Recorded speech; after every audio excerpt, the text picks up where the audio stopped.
Hey first graders, I hope you had a nice long weekend and you are ready for some math on this Tuesday. So let's get started with our number talk.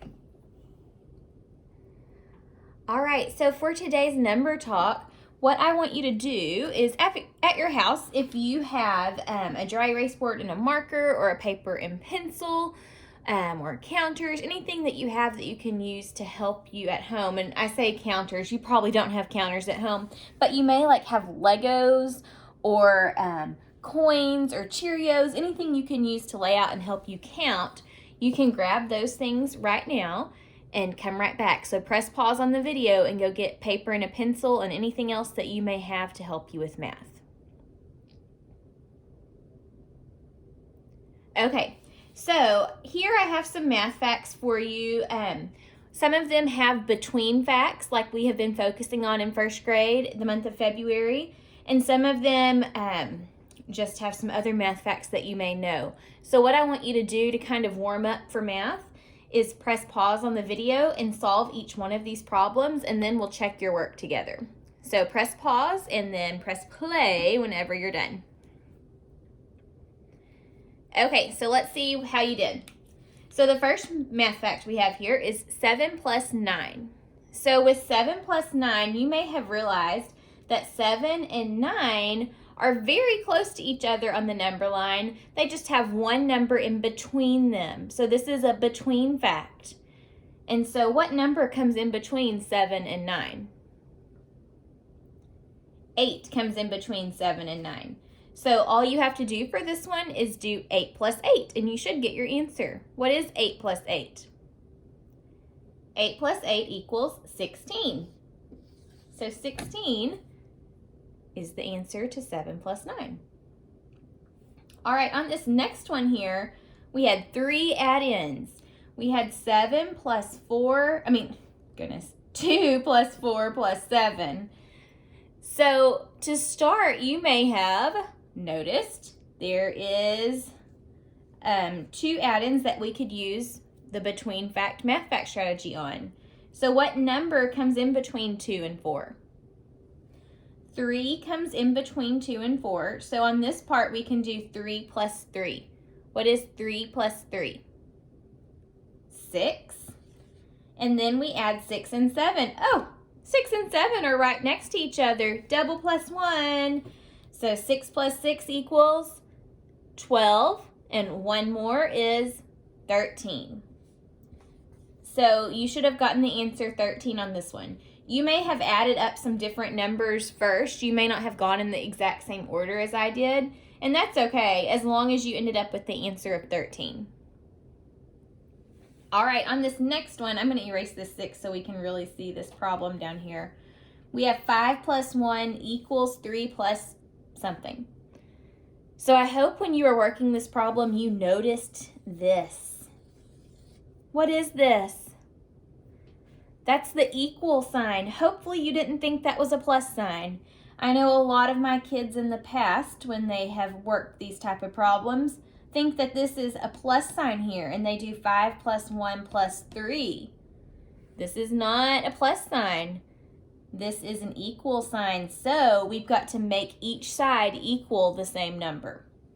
So let's solve this side first. What is 5 plus 1? 5 plus 1 equals 6. And now we solve the other side. 3 plus what equals 6? So this side has to equal 6 too. On this side we already have 3. How many more do we need to add to get 6? We can keep on counting and draw out some more. We have 3, 4, 5, 6. How many more did we have to add to get to 6? 1, 2, 3. So 3 plus 3 equals 6. And you may have even known that without having to draw out circles because you know your doubles of 3 plus 3. So your answer for this blank here, the missing add-end, was 3. 5 plus 1 equals 3 plus 3 because they both equal 6. Okay, we're going to move on to our word problem of the day now.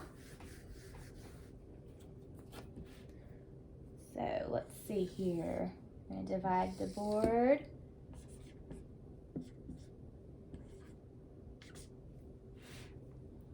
Alrighty, and here is our, well, if I can pick it up, our problem. Let's read it together. Willow had 16 cherries. She ate 5 of them. How many cherries does Willow have left? All right, let's look at that one more time, and this time listen carefully for the question. Willow had 16 cherries. She ate 5 of them. How many cherries does Willow have left? Did you hear the question in this problem? How many cherries does Willow have left? See, it ends with a question mark. Okay, so we're listening for cherries as we read this problem again. Listen carefully for anything that's important about cherries. Let's read it again.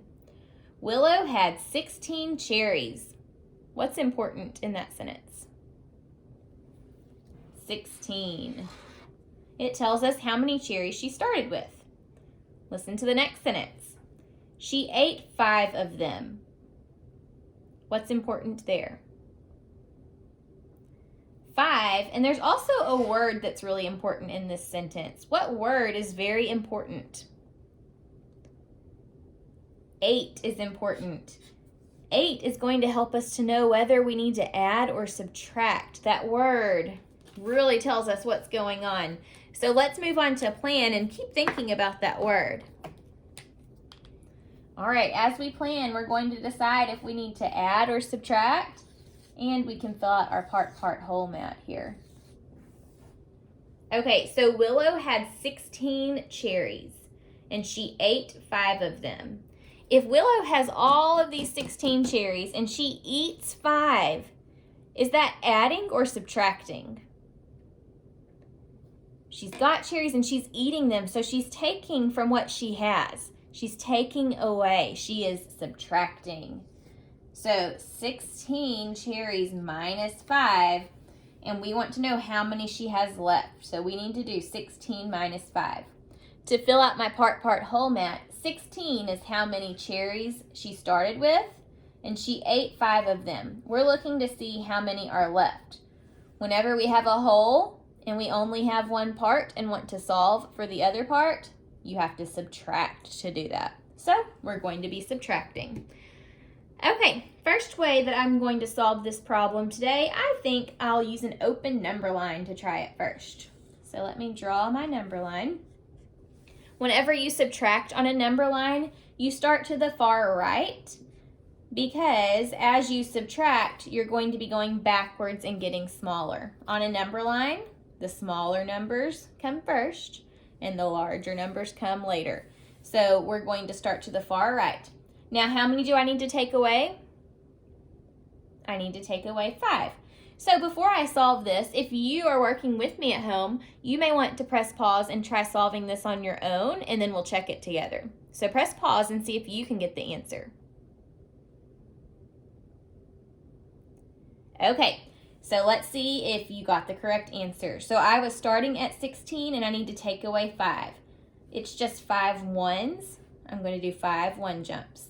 1, 2, 3, 4, 5. Let's see where we ended up. So we've got to count backwards by ones. 16, 15, 14, 13, 12, 11. So it looks like I ended up at 11, and that may be my answer, but before I go with it, I'm going to check my work. So 16 minus 5. This time I'm going to draw a picture.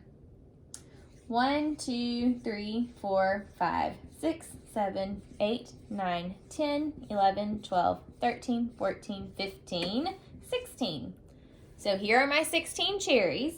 Now Willow ate 5 of them. So 1, 2, 3, 4, 5.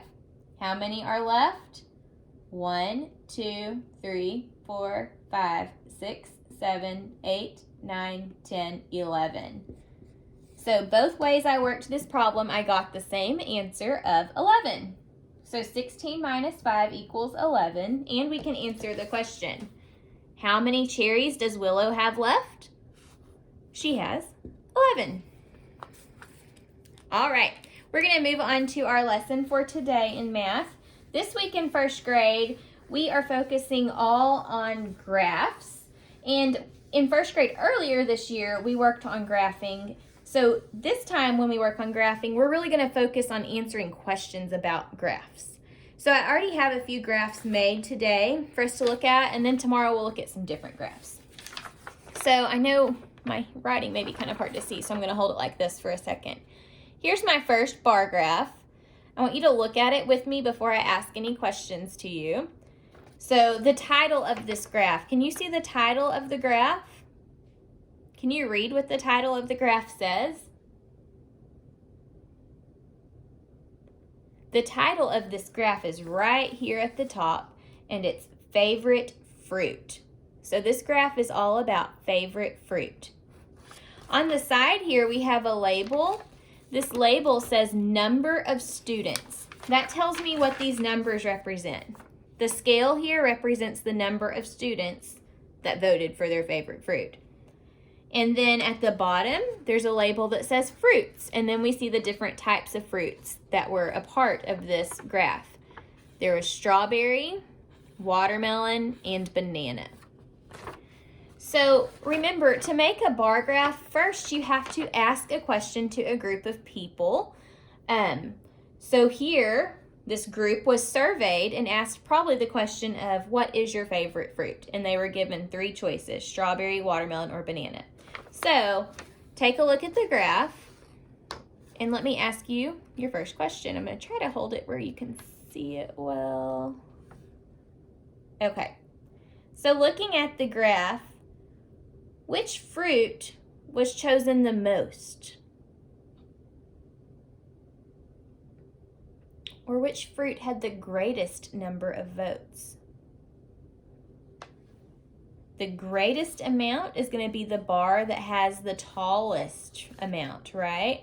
So that fruit that was chosen the most was strawberry. How many votes did strawberry have? To figure it out, you can either, since these are separated out by ones, count each rectangle, or go to the very top and slide your finger over. What number are we at? 8. So strawberry had 8 votes. Here's the next question. Which fruit was chosen the least amount of times? Least means smallest amount. So which fruit was chosen the least amount of times? The one that has the smallest number or the least is watermelon. Watermelon was chosen 4 times. Or by 4 people, I should say, not 4 times. But 4 different people voted for watermelon. Okay, here's the next question. It's going to be a little more challenging. How many people voted for strawberry and banana all together? How many people voted for strawberry and banana all together? You may want to press pause on the video so that you can figure this out before I help. So press pause and see if you can answer how many people chose strawberry and banana all together.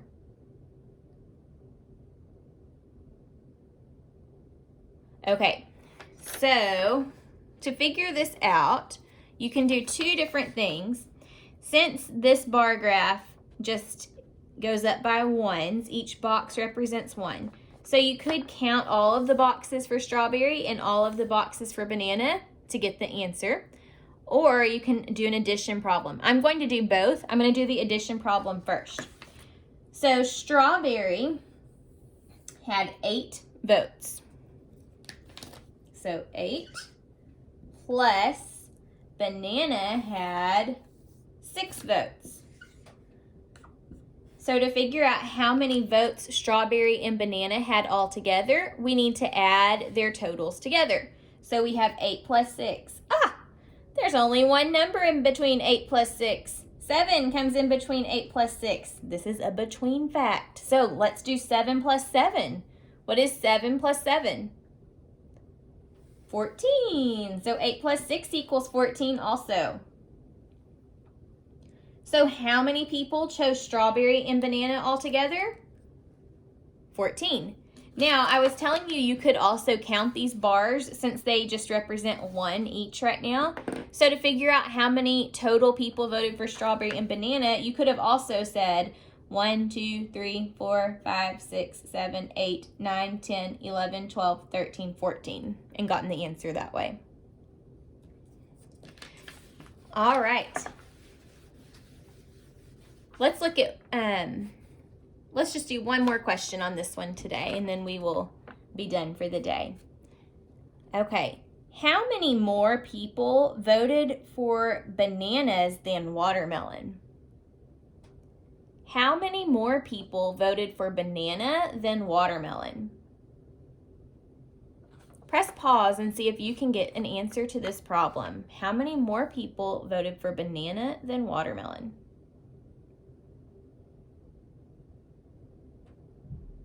Okay, so to solve this problem, we should have found banana and watermelon here on our chart. Whenever you're asked how many more, that means that you need to compare the two things that you're being asked about. So we're going to compare bananas to watermelon. When you compare, you subtract to figure out the difference between the two. So I'll show you a few different ways you can work this problem as well. So let's see, how many votes did banana have? We already looked at this earlier. Banana has 6 votes. Watermelon had 4 votes. So we can do 6 minus 4 to figure out how many more votes banana had than watermelon. So what is 6 take away 4? And if you're not sure, let's draw it out. Here's 6, take away 4. 1, 2, 3, 4. How many are left? 1, 2. So 6 minus 4 equals 2. So there are 2 more people that voted for banana than watermelon. We can also just look at it on the graph and pretty easily see this time. So if you compare the two, watermelon and banana both had the same amount here. They had the same amount here. They had the same here. They had the same here. But watermelon votes run out and there's still some more banana. How many more banana votes were there than watermelon? 1, 2. So both ways we get 2 as the difference. So there are 2 more banana votes than there were watermelon. All right, tomorrow we'll work some more on looking at graphs together. I'll see you then. Bye.